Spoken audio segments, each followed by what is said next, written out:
Hello les petits loups, on est le 12-12 et il y a encore des nouveautés qui sont tombées aujourd'hui. Alors, Jérôme nous a fait remarquer que dans les couleurs des propriétaires, ça serait bien qu'il y ait de nouvelles couleurs pour certaines choses. Donc, on vous a fait de manière à ce que ça ne devienne quand même pas trop sapin de Noël. Au niveau de vos paramétrages et vos paramètres graphiques, vous avez donc la couleur pour un sans mandat pour lequel on n'a pas fait d'estimation et vous pouvez mettre un sans mandat pour lequel vous avez fait des estimations. Vous avez aussi, ça c'était la demande de quelqu'un d'autre, la possibilité que vos mandats simples soient d'une autre couleur que blanc. Et vos vendus, alors que ce soit vous qui les ayez vendus ou vendus par l'extérieur, vos vendus pourront maintenant avoir une autre couleur.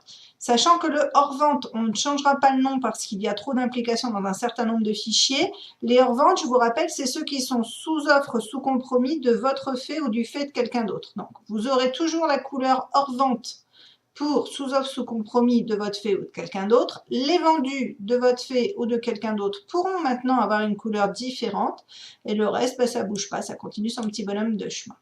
Ça, c'était la première nouveauté. Autre nouveauté, vous vous souvenez, on peut intégrer un acheteur depuis un mail de demande de renseignement. On peut aussi copier maintenant les mails dans les répertoires des acheteurs et des vendeurs avec cette flèche-ci qui vous permettra, si vous avez double-cliqué sur le mail Outlook, donc ouvert le mail Outlook, de l'envoyer dedans. Ben, la dernière logique, c'était de faire en sorte que on puisse aussi enregistrer directement les mails émis depuis geste mandataire via Outlook dans un répertoire qui va s'appeler mail émis. Je vous montre comment il faut faire. Alors d'abord, ça va se passer à nouveau dans vos paramètres, puisqu'il va falloir dire au système que vous avez envie de changer de méthode. Donc, hop, paramètres, poup, poup, poup. Et au niveau de vos mail SMS, vous venez cocher l'enregistrement ici, l'enregistrement des mails émis dans le répertoire de l'émetteur. Alors, on est bien d'accord que vous allez émettre un mail à un vendeur, et éventuellement vous mettrez en copie l'acheteur. On est bien d'accord que le mail va concerner la personne principale, donc le vendeur. Pour le moment, ça n'est recopié que du côté du vendeur. Si maintenant vous utilisez l'arrobase du côté de l'acheteur en voulant informer le vendeur, donc en le mettant en copie aussi, c'est sur l'arrobase de l'acheteur, donc ça va se copier du côté de l'acheteur. Même chose, si on intègre les partenaires, vous avez utilisé l'arrobase du partenaire, le mail va donc se copier dans le dossier du partenaire. Si jamais vos acheteurs n'ont pas de répertoire de créer, par exemple, je prends Madame Griotte, Monsieur, Madame Griotte, et je vais leur écrire un mail. Jusqu'à tout récemment, je vous disais qu'il fallait que vous ayez créé le répertoire. Là, le fait d'émettre un mail par ici, ça va vous générer le répertoire. Ça va vous donc créer le répertoire et vous créer le dossier mail émis directement dedans. Je vous montre tout de suite après comment on fait. Alors, on va faire différentes méthodes. On va faire le mail direct. Allez, on va prendre l'acheteur. On va faire le mail direct depuis cet acheteur-là. Donc, on est d'accord que pour le moment, il n'a pas de répertoire. Je crée mon mail acheteur. Objet du mail, test nouveau mail. Et je prends un des textes acheteur qui va bien, vous trouverez ci-joint, blablabla, blablabla. J'utilise, donc je reste au niveau de cette fenêtre de geste mandataire pour le moment, et je fais envoyer. On est d'accord que derrière ça m'ouvre Outlook, ça a envoyé. Il me pose la question, est-ce que je crée une action pour les deux? Non, je lui ai fait un truc juste pour lui, donc je dis non, c'est juste pour mon acheteur. Ok, donc le mail, l'action de mail est bien juste du côté de mon acheteur. Et par contre, si je reviens sur Madame Griotte, donc il a fallu que je bouge pour rafraîchir l'écran, mais si je reviens sur Madame Griotte, il m'a bien créé son répertoire, et dans son répertoire acheteur, j'ai bien un nouveau répertoire mail émis dans lequel je vais avoir ce fameux mail que j'ai envoyé. Ensuite, si maintenant on prend un acheteur et un vendeur, mais en fait on veut rassurer le vendeur en disant que bah oui, on est bien d'accord, on a bien un suivi du compromis, on lui confirme bien la date de signature pour le. Mais je veux en même temps l'envoyer à mon acheteur. Je fais donc un clic droit du côté de mon vendeur. Qui veux-je mettre? Alors, date compromis. Bon. Je me fais un texte tout fait côté vendeur, je vous confirme, blablabla, ma date due.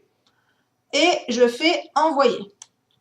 là, je suis restée intramuros, entre guillemets, je ne suis pas sortie de geste mandataire, je suis restée dans geste mandataire. Il me l'a envoyé par le Outlook. J'ai bien une action du côté de mon propriétaire qui est créée.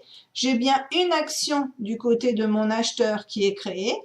Et le mail est venu se recopier chez mon propriétaire dans son répertoire de documents mail émis. Si je reviens dessus, on l'a bien là. Ça, c'était une des méthodes.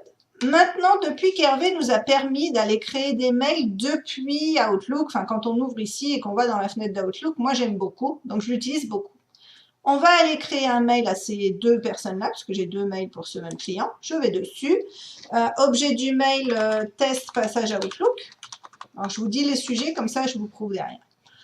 On tape le texte ou pas. Allez, on va lui faire le joli mois de mai, c'est plutôt la fin de l'année. Allez, hop, on va lui mettre ça. Et j'ai envie de mettre en page, donc je veux passer par Outlook. Donc, au lieu de rester là, je passe par Outlook, mail direct. Je vous rappelle que vous pouvez intégrer maintenant toutes les pièces jointes que vous voulez avant le switch. Il y a dorénavant cette fenêtre aussi que vous voyez, la fenêtre pilote d'envoi de messages via Outlook qui est apparue. Alors vous allez me dire, ouais, je vois plus le mail. Si, il suffit de recliquer sur votre fenêtre Outlook, d'accord, et là vous l'avez. Donc vous avez là votre fenêtre Outlook avec ma moche signature d'avant. Vous avez votre fenêtre d'Outlook qui est ici, vous refaites votre mise en page et c'est là où il faut faire attention. Vous ne faites pas envoyer depuis ici, depuis Outlook, vous faites bien envoyer depuis là-haut. D'accord? Si vous voulez que le mail s'enregistre automatiquement et si vous voulez que les actions s'enregistrent comme il faut, faites bien attention, on ne vous a pas mis cette nouvelle fenêtre pilote juste pour le fun, on vous l'a fait pour que ça ait une action derrière. Derrière ça, Hervé pilote le truc et dit à l'ordinateur, il faut que tu sauvegardes ce fichier. Donc, on lui dit, envoyez ici. Il envoie, d'accord? Alors là, il me demande action pour les deux. Bah oui, parce que je veux, non, ça ne concerne pas mon acheteur, donc je vais dire non. Non, ça ne concernait pas mon acheteur. Et il m'a bien généré pour Alain Bertrand et Sophie Berthoud un mail aujourd'hui. Et si je viens dans leur répertoire de documents, j'ai bien un nouveau répertoire de mail émis qui est là, avec le mail émis de la personne. Alors, il ne va pas vous faire autant de sous-répertoires de mail émis que de mails. Il va faire un sous-répertoire mail émis dans lequel il viendra mettre tous les mails. De la même façon que quand vous voulez enregistrer vos mails reçus, il va vous créer un répertoire de mails reçus avec tous les mails reçus que vous voudrez coller dedans.